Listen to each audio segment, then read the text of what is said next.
తమ్ముడైతే UK వెళ్తున్నాడు friends. UK వెళ్ళడానికి వస్తువులు కొనుక్కొచ్చాం ఫ్రెండ్స్. ఇదిగోండి ఫ్రెండ్స్ వస్తువులు.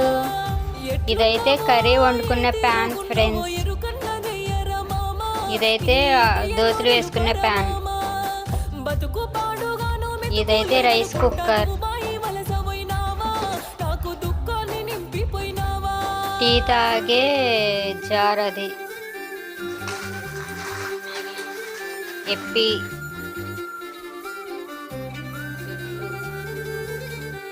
వ్యాలెట్ అది.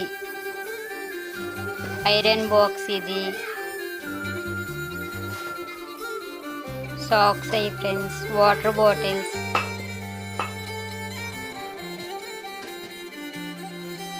Biscuit packets.